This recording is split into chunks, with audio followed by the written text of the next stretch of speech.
Hello everyone, welcome back to Resident Evil 2. I'm hiding in the menu right now because I still don't know if Mr. X can come into this room or not, so I'm just going to hide for a second. So our plan is we can head back to the main area, head into the nap room if we want, and then over to the west area. So here we go. Big guy gonna chase us? I don't hear him. I mean, it's kind of nice that he was a recurring thing, but I don't know if he fits into this section super well. I do like the relentlessness, though. I think that there's something but within the game mechanics of a traditional Metroidvania. You don't often have that kind of persistence. This isn't what I want. I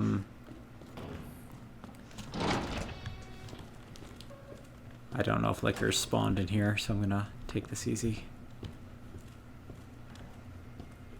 I don't think they did, but I don't know. Yeah, persistence is a thing you typically don't get. Like, the boundaries of the rooms typically define a lot for the gameplay experience. Okay, so we're going to be looking for Muff.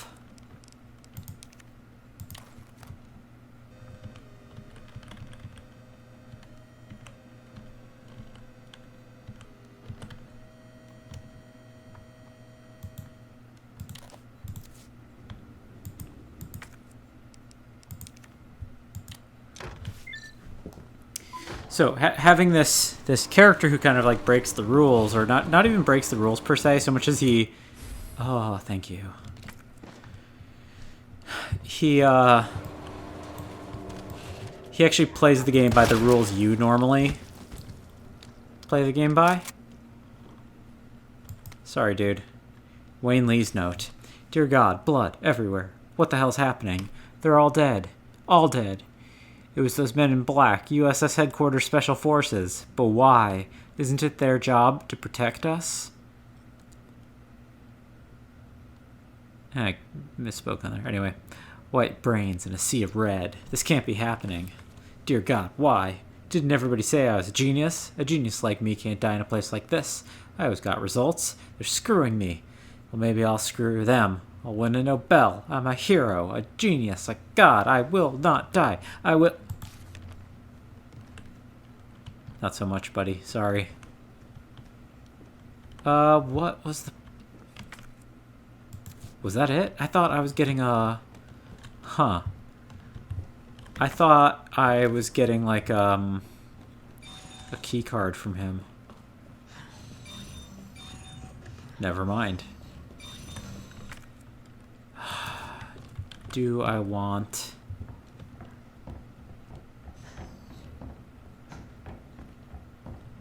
There's got to be like a Mr. Raccoon in here or something that I'm missing.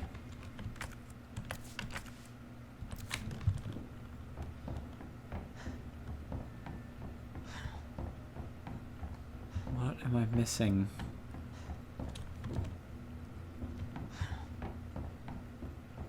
That the game is saying. Huh. Weird. Maybe the kitchen.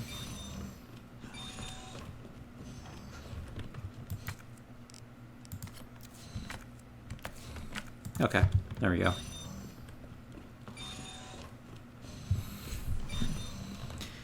But yeah, the fact that Mr. X basically plays the game by the rules you play the game by, I think is always kind of fascinating, because it's like, it almost feels unfair, but you're like calling him out for doing the thing that you do, which is, you know, like, use doors. I might keep both knives.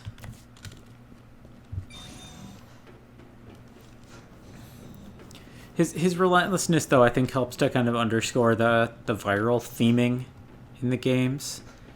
Because there's I don't know. Obviously, like, the virus is a thing, but, like, for the most part, we don't really get to see it spread in these games.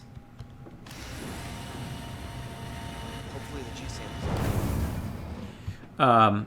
We generally see the aftermath of these outbreaks. Like in Resident Evil 1, you come upon the mansion after it had already sort of fallen to the zombie situation.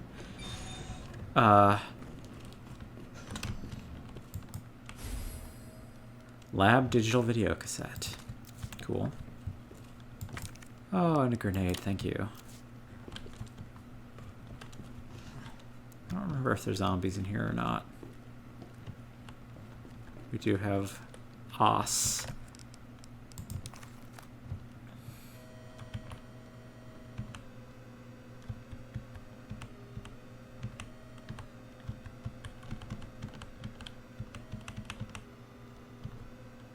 Maybe I still don't actually get what this minigame is.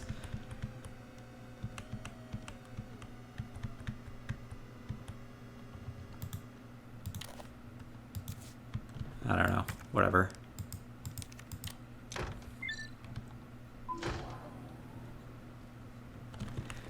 I got it to work. Store that. Any things I want to get out?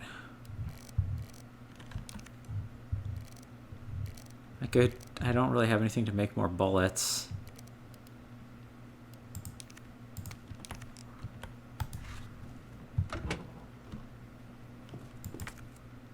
We can check out this tape.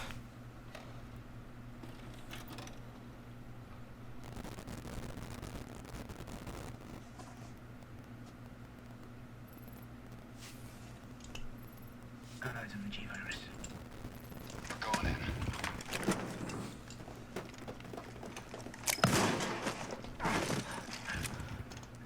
Dr. Birkin, you'll come along with us quietly. You think I didn't know you were coming?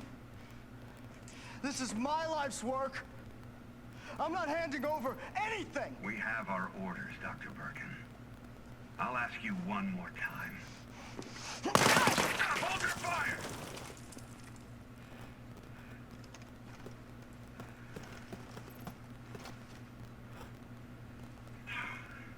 What the fuck were you thinking? Our orders were to bring him in alive.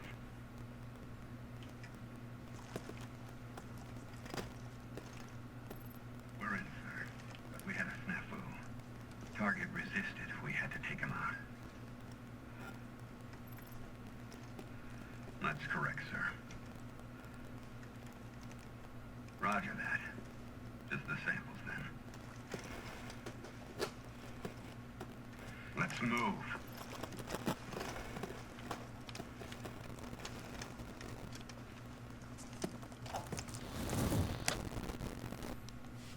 So those were G samples. We're starting to get a better picture of how William Birkin came to be the beast we have now fought twice. William Birkin's inbox. Sender, Jane Doyle. Suspending research on G. The Umbrella Corporation has decided to cease all research on G, which was ongoing at the Nest Underground Laboratory. All funding for this project has been cut, and Laboratory Director William Birkin has been removed from his post. Sender, BE. Subject none. Thank you for your mail, Dr. Birkin. Top Brass has expressed an interest in this evolving bioweapon you mentioned. Do not worry about our costs. Our company is the most well-funded in the whole of the United States. Sender, Richard Kessler. Subject, congratulations. I heard the news. G is almost ready. Strange you never thought to report to the research lab here at Umbrella HQ, but I suppose I can let that slide. Anyway, send over the data, would you? And don't worry. You've done good work on G, but we can take care of the rest. Sender, Jane Doyle. Notice of your admonishment. You are under suspicion of breaching your contract with Umbrella Corporation. It has become clear that you have claimed ownership of the G project and have been in unauthorized contact with the U.S. military. Please respond to the investigation committee's summons within 24 hours. So with that, we basically get a solid picture of what has sort of transpired here. William Birkin was very possessive of this project, he decided to attempt to sell it to the U.S. military. Whether it was Umbrella doing something to prompt him to do that, or if he did it on his own, is sort of ambiguous. But so it goes. This is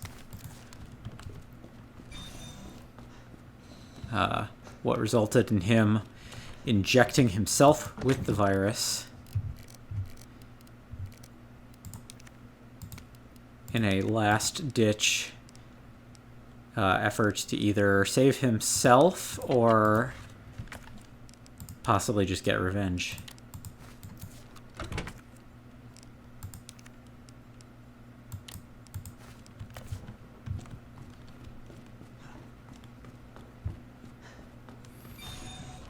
So in a funny way, his whole situation is actually kind of unrelated to the zombie outbreak. Arguably, at least. Ooh, I could make more shotgun shells.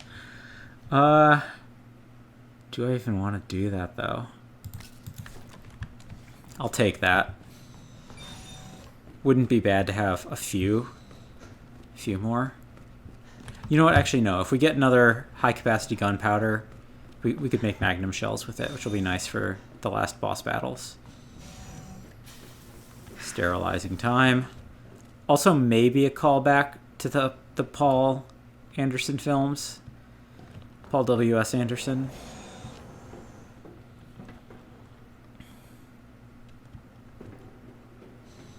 It's kind of a nice thing. It's almost like a nuclear symbol over Umbrella. But yeah, Birkin's the monster, and he's the one who's screwing things up, and his sort of all of the, like, everything is kind of going wrong for Umbrella simultaneously, and all of these different parties are like swooping in to kind of like take advantage of Umbrella's disarray and chaos.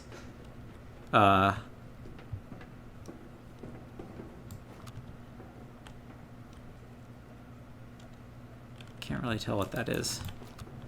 That looks a little like a tyrant arm. I guess that's like a G-virus eye cluster.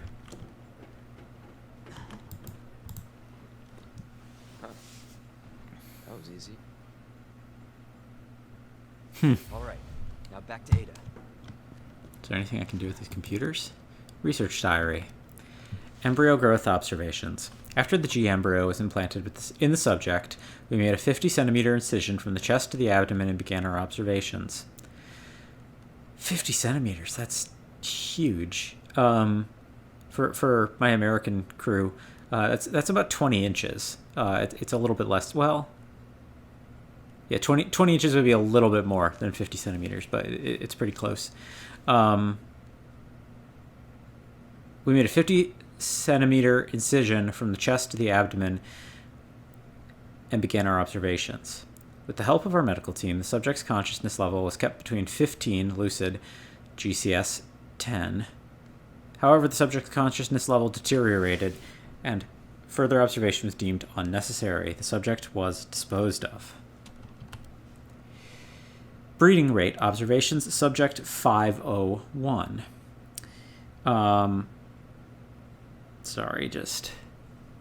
The G virus was administered to subject 501. 501 mutated into G form and was introduced to a group of 30 test subjects.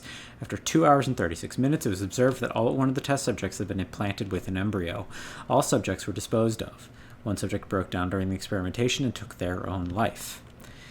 T-virus resistance experimentation subjects 628, 639. We administered the G-virus to subject 628,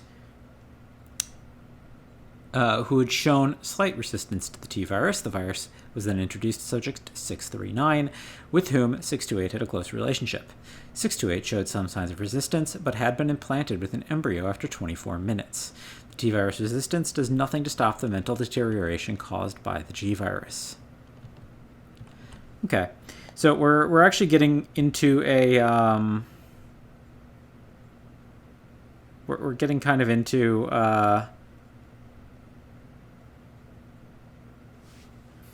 some of the nitty gritty of the differences, T and G virus. So T virus, which was introduced in the first game, is what they use to make tyrants, and also what the zombies are based on. And it stands for T stands for tyrant. That's pretty plain. Like, tyrants are meant to be these bioengineered weapons. The zombies are kind of just a side effect of it, but it's like highly, highly, highly contagious. Which is why it's so dangerous and why the zombie outbreak happens. Why does Leon not get it, by the way? It's, I think, revealed that some percentage of the population is actually immune to the T-virus, either resistant or completely immune, which is why some number of people don't get turned even after getting bitten. G-virus, I think G stands for Golgotha, which is sort of an unusual thing to be referenced. Golgotha, I believe, was the name of the hill that Christ was crucified on, in like traditional Catholic like concepts or canonical, like in the Gospels. So I don't know why the virus was named for that, other than that, like, I don't know, I guess, like, it's a, I don't know. I guess it's kind of like a site for some sort of, like, massive damage. Oh, and we got an image of the William, Annette, and Sherry. Thank you. Combine those. And then I hear you, computer. Store that for a second.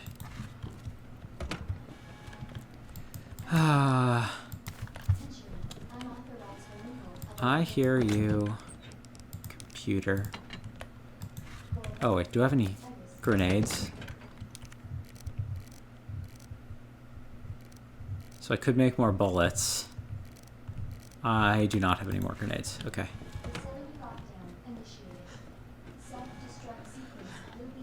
But yeah, I looked it up while the cutscene was running, which is why or not cutscene, but I suppose while I was reading. GCS apparently is Glasgow Coma system. It's like I already missed it.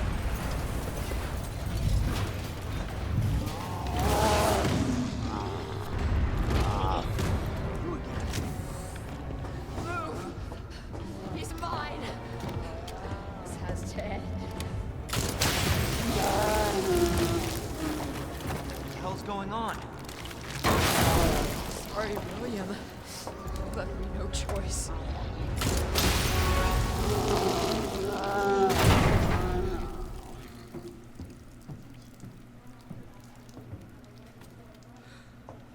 Call this thing William. Why? It shouldn't have been like this. It's Umbrella's fault, this whole mess. You're Umbrella too. You're telling me you weren't involved in this? Yes. But we never meant for this to happen.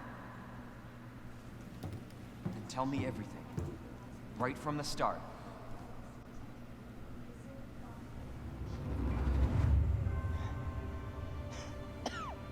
You don't get away that easily.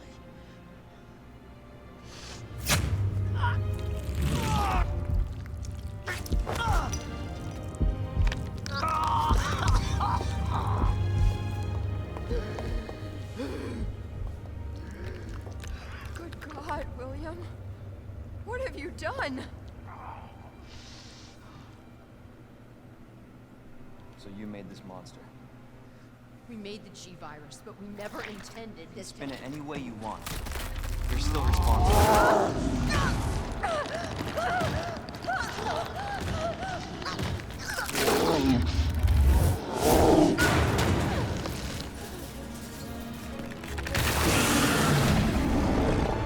What the hell? Oh, shit.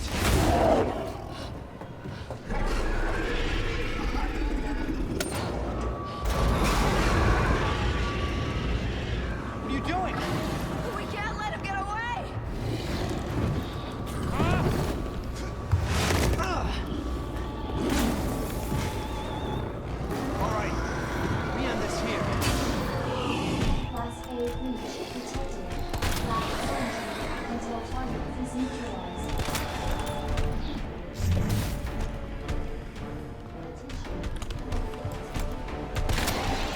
Glasgow coma scale, by the way.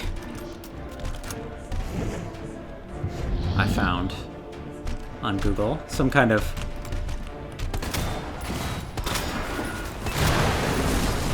system for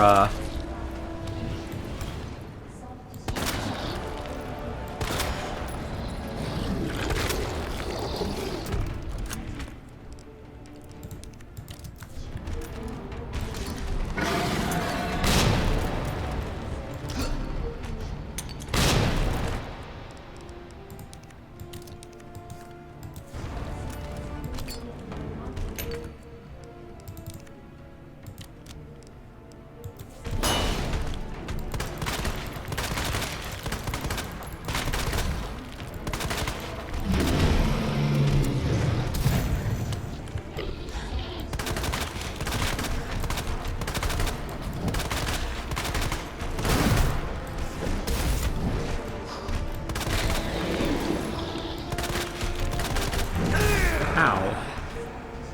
Rude.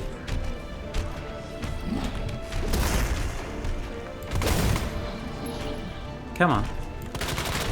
There we go. Oh, actually, I should.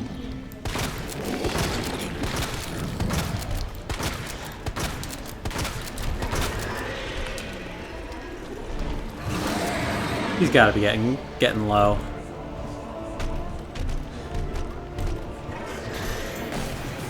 Let's see what we can find in the meantime while he's making a mess.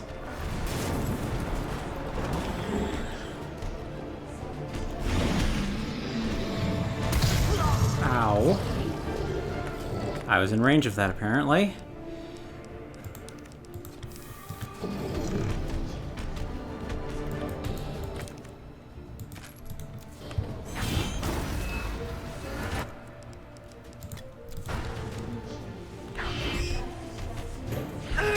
Ow! I was in range of that too.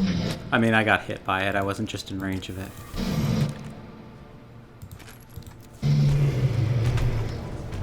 Up, up, up.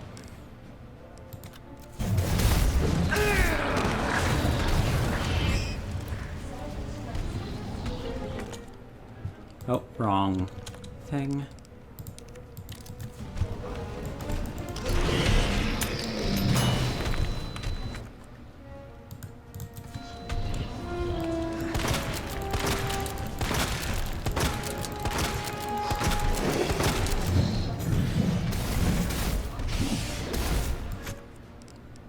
I don't want you. Oh, grenade, thank you.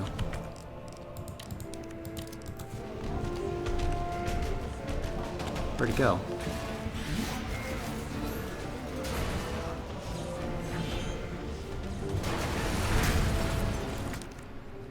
More ammo. More ammo. Wow, that's a lot of ammo.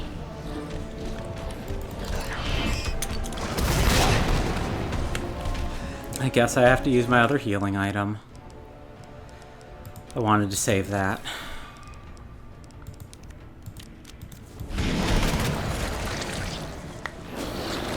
I guess I could have. I didn't realize he was that low. Took more damage that fight than I wanted to, but not too bad altogether.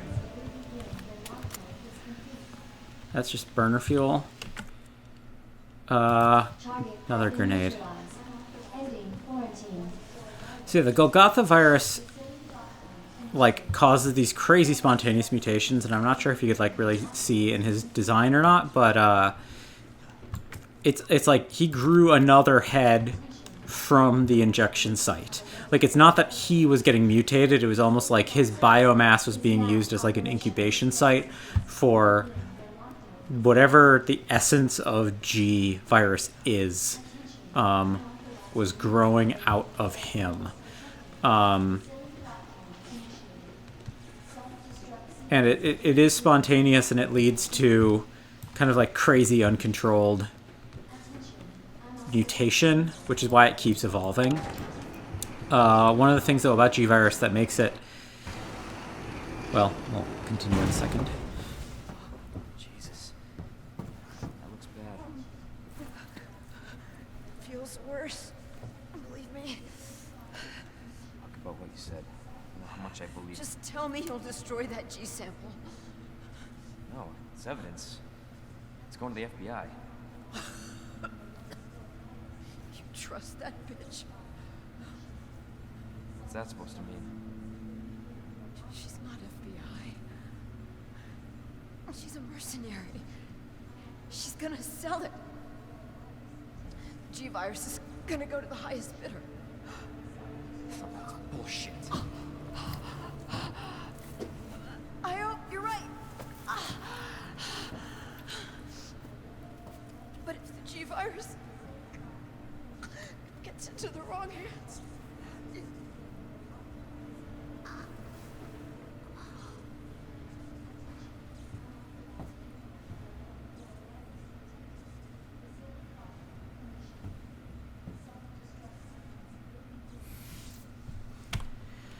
Yeah, so the G virus is definitely a lot less infectious than the T virus. Self-destruct sequence initiated. Use the central elevator to evacuate immediately to the bottom level train. Oh, wait. Do I need, like, her Attention. wristband thing Self-destruct sequence initiated. or something? Elevator to evacuate Do you have an item? Where's your dead body? No? No item? No. Okay, no level 4 wristband. Self-destruct sequence initiated. Use the central elevator to evacuate immediately to the bottom level train platform. Do a quick save. Is there not a save point in here? Self-destruct sequence initiated. Use the central elevator to evacuate Well, I trust we're okay. level train platform. We'll be fine. Oh, I should grab health items, though. Attention. So G-Virus, Initiated. yeah, he would spread by parasites. Like, he can generate parasites that he implants into people, kind of like facehuggers from the Alien franchise.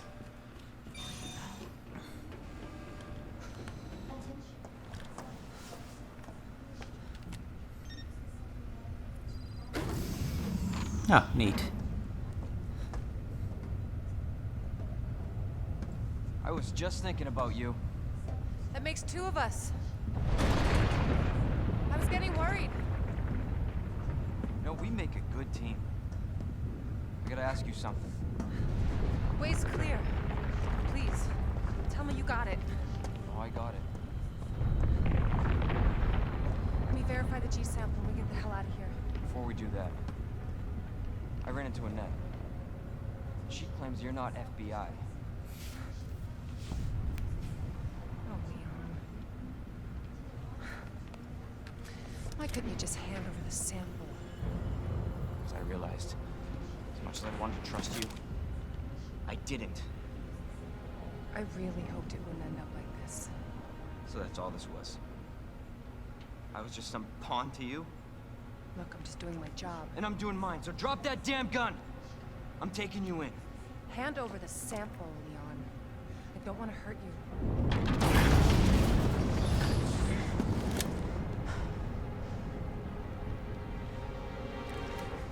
And you shoot me.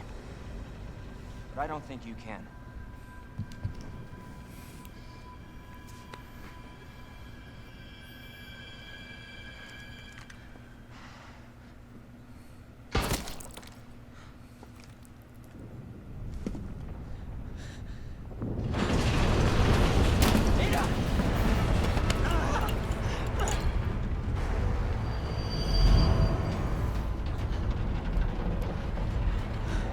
No one gets that sample now.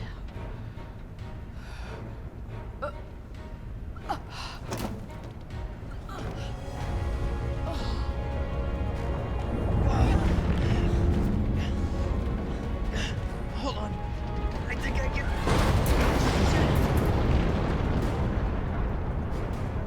Forget it.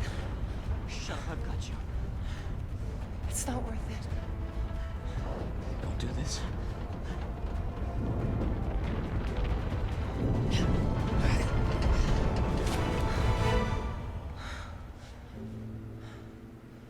Take care of yourself, Leon.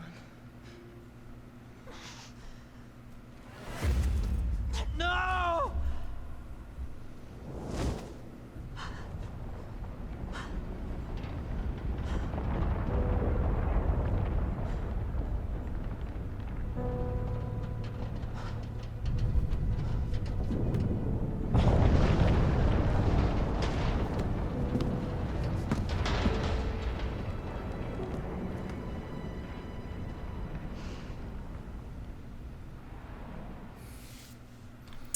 Bye bye, Ada. Until Resident Evil 4. Self-destruct sequence. Then you're back. Use the central elevator to evacuate. So, whether or not. So, it is always a little funny to me that Leon trusted Annette's assessment of Ada. It is accurate that she's not FBI. Though the idea that she's just a mercenary is actually sort of inaccurate. This is a case of a character in the game not necessarily knowing the totality of what's going on in the story. Like, Annette thinks Ada is a mercenary, but I don't think that's actually, like, the total case. So like I was saying before, there's a bunch of kind of like jackals kind of sweeping in to attack Umbrella because Umbrella has been wounded, so to speak. Sure, why not? Detonation. What's that?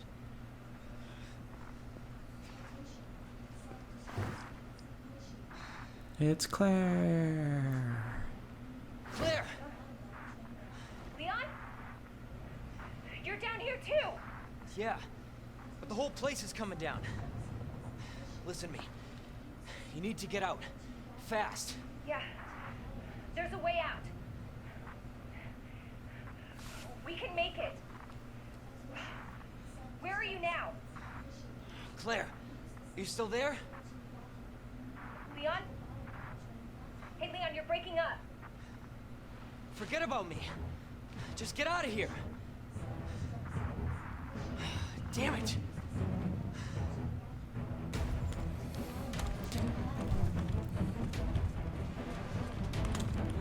What are you? I guess why not?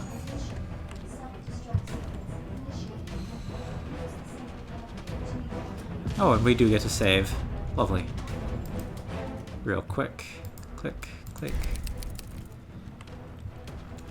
It seems to be heavily implied, though, that, yeah, Ada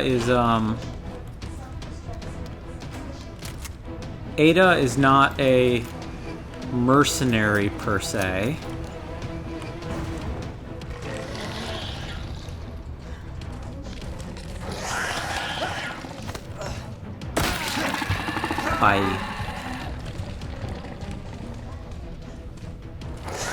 No grab. Stop it. Where am I going in here? Okay.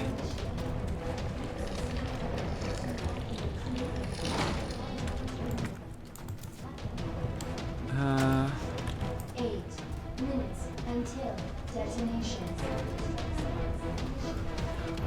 Yeah, it's sort of implied by this document you find in the first game. I might have brought this up when we first ran into Ada, but,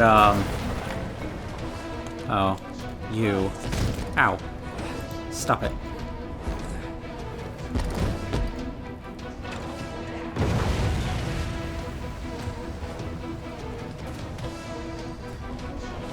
Ow. Controls got a little weird there.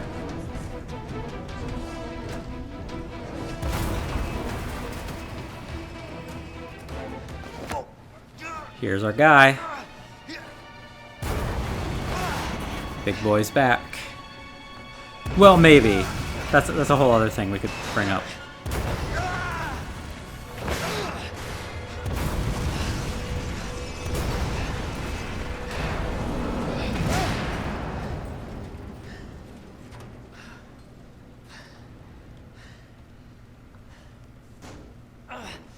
Gotta keep going.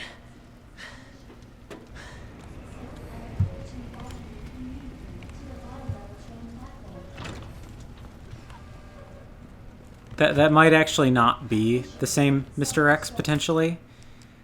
Yes. Might as well. Real quick, I will grab green. Combine those. Use that. Take that. And let's... Here we go. Minutes until detonation.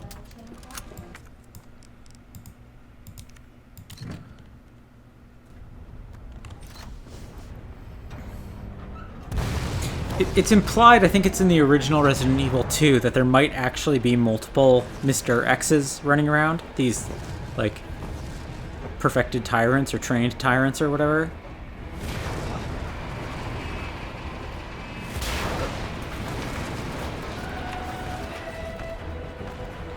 And I think it's actually kind of reasonable to think that that might be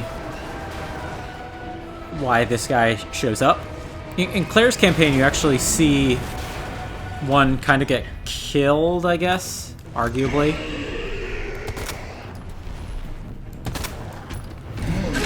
Ow.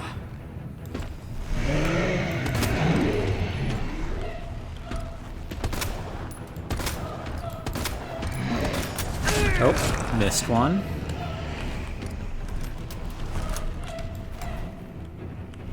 Come on. Look my way. Ow.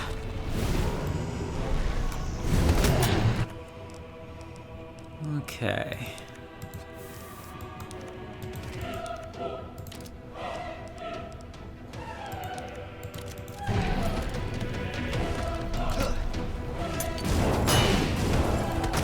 What is it with this thing? Ow.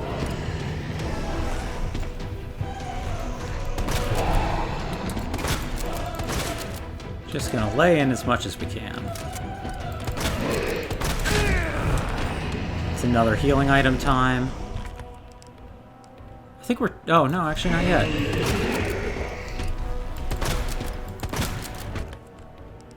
Now it's another healing item time. Well, no. Now. Thank you.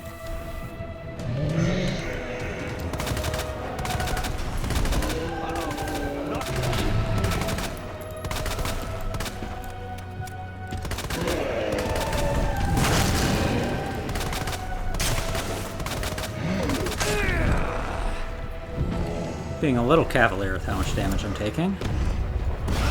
Oh, well.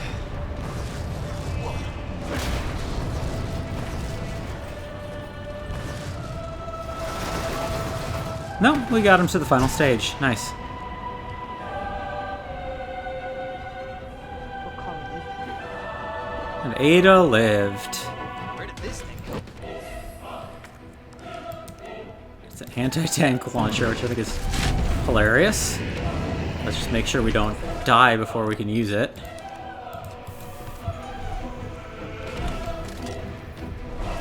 Look my way, big boy.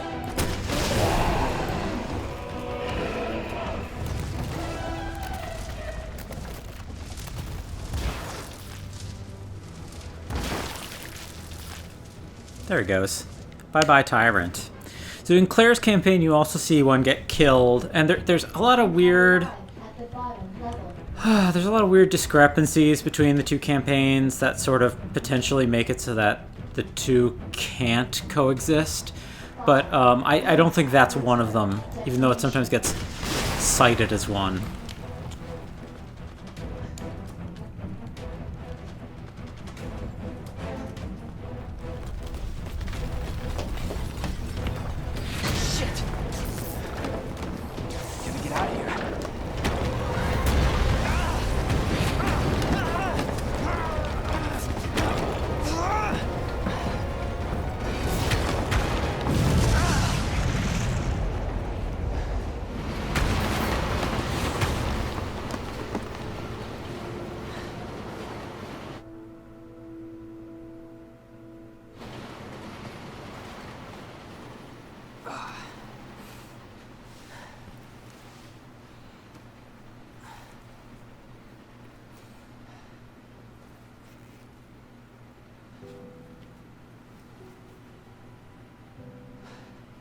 I actually miss her.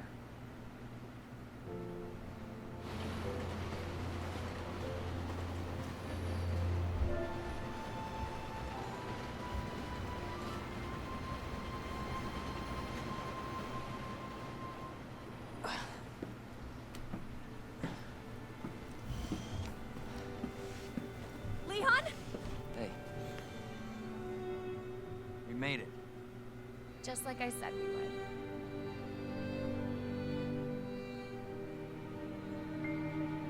All right. There we have it. Resident Evil 2, everybody. So, I guess just to finish up a few points that I was saying, it's kind of implied by this text in the first game that Ada has a personal investment in trying to take down Umbrella. There's this one particular text you can find that seems to indicate that there was a scientist at Umbrella who might have been in a relationship with Ada, you know, like they might have been in love, and this in part, her trying to screw them over is kind of personal. So maybe she is a mercenary, but there is a personal investment. It's not just arbitrary. I also don't know if it's entirely accurate to say that she is a mercenary, though. She works for an organization that is not the FBI and is not Umbrella. But I think that she is I guess it is a mercenary. I don't know. She's sort of like a free agent who will take on long-term contracts, seemingly, with different organizations. I guess that is a mercenary in a sense, but, like, it's not like this was the only gig related to it.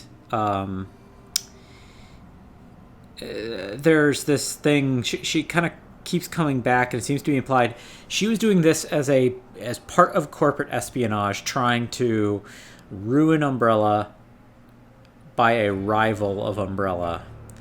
And this rival was probably another, like, biomedical corporation in some capacity, who is also probably who Wesker was working for. The fact that she's already working with Wesker, I think, has been pseudo-confirmed. I'm not 100% sure about that, but I heard someone say once that the brief moment when she's talking on a walkie-talkie during her solo segment in this game, I heard someone say, I don't know how this was confirmed, but someone said that it was confirmed that the person on the other end of the walkie-talkie was Wesker. So she's already working with him for this rival, and Wesker is himself like a double agent, like happily bringing down Umbrella, because Umbrella, that's kind of a whole big thing in the series, that like Wesker is the output of this like crazy eugenics program that Umbrella had been putting together for decades. And he, although he was certainly sort of self-assured and thankful for his, like, what he believed to be his genetic superiority, in reality he was also sort of spiteful towards, like, being instrumentalized in that way, particularly because the founders of Umbrella want Wesker. They kind of envision him and this like eugenics program as being like, they're not going to just be the master race, they're going to be like servants to the actual masters or something. They're going to be like the master race, but still ultimately like a slave class or something. Like the Ashford and Spencer and those guys like wanted to make themselves immortal and wanted these like superhuman bodyguards and servants and slaves, and that's kind of, I believe, where Wesker comes from. So he decided to sort of destroy Umbrella from the inside. So he himself was always kind of like a double agent. Like his setting up of Stars, claiming to be the Stars guy, was like in service of Umbrella, but like everything he did sort of related to Umbrella was in reality like for his own personal benefit. And also his personal benefit included the destruction of Umbrella. So in terms of my overall thoughts on the game, since I'm only just now playing it for the first time, super good, super fun. The fact that I knew everything certainly like made it a lot easier. Like obviously I didn't have too hard a time, other than like the Ada sequence. and one death, I think, right at the very beginning. I actually did pretty well altogether in terms of both like avoiding damage and like utilizing my resources well. I do have to wonder if that game director adjusting difficulty thing set both William and Mr. X's health bars like somehow relative to my ammo stores, because like I feel like I had a ton of ammo going into these sections. Like I was really conservative throughout the game. Like I wasn't struggling for ammo the way I see some people do in other playthroughs. But I really, like, at the end, you saw there, I emptied my shotgun. I emptied the Magnum. I guess I didn't use the flamer. I could have brought that along, and maybe that would have been better. I also wasted grenades at points during the game, because I could have been using grenades on these guys, and the frag grenades, in particular, do, like, a ton of damage. I'm also not entirely positive, but, like, some bosses in the Resident Evil games also take like a disproportionate amount of damage from knives.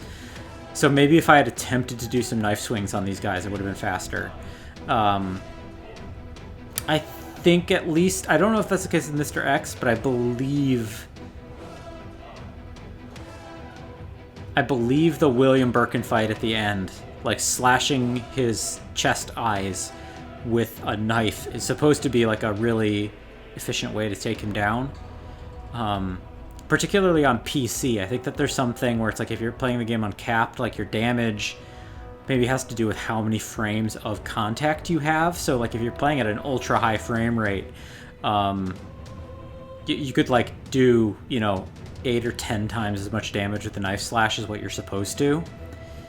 I'm not 100% sure that that's how it works, but I believe it is. In any case, though, really fun game, really cool. I am excited to get into Claire's campaign. Claire is going to be harder, I think. And I'm glad that I'm doing her second as a result, because Claire does not get a shotgun. And my shotgun was kind of my savior for most of the run, because with very few exceptions, I was one-shotting zombies with the crits. So, oh yeah, we get a little post-credits.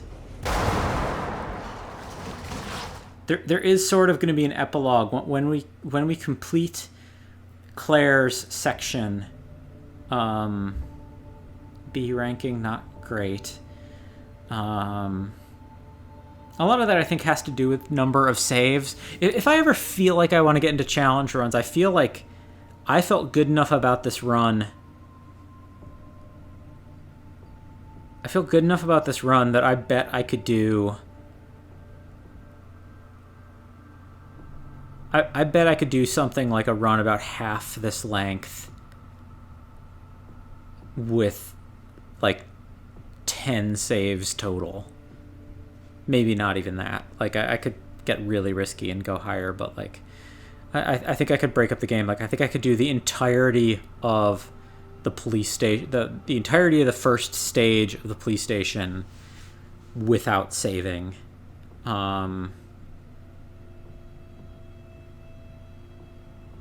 Maybe go all the way to the point where you first encounter X. Save. Yeah, maybe I could even do it in like under 5 saves. That would be kind of crazy, but I don't know if I'll really speedrun this game. Like, it's not something that I not speedrun, but I could do a challenge run of this game potentially, but I don't know. I have so many games on my docket, and like, I don't know if I want to commit to the idea of doing that, or if I do it, I don't think I would record it.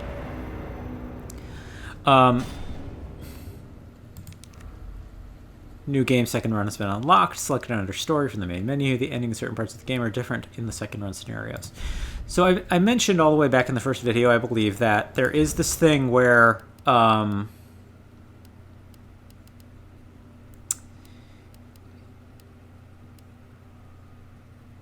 new game second run is basically going to be playing as Claire as the reciprocal to this. In the original 1998 release, as I understand it, the two campaigns were a little bit better separated. Like, they have a little too much overlap in the remake, such that it doesn't really make sense in canon. But I don't know. I'm not gonna... I don't really want to begrudge them too much. I understand that there's certain kinds of limitations. It would have been nice if they had done more, but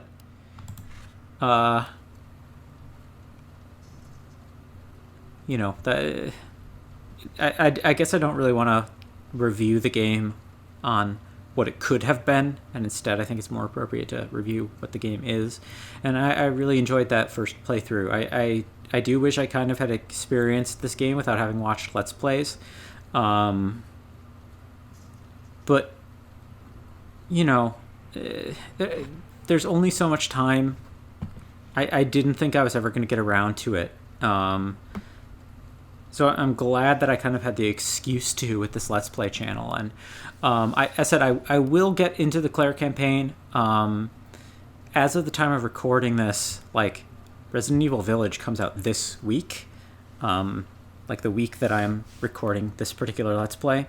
So I'm like down to the wire. And I will probably delay Claire's campaign until after I've done RE8. Village, whatever. I'm going to keep calling it RE8 because that's what it is, and I don't really like that they're pretending that it's not RE8. It is. It's RE8 Village, not RE Village. I don't care what Capcom says.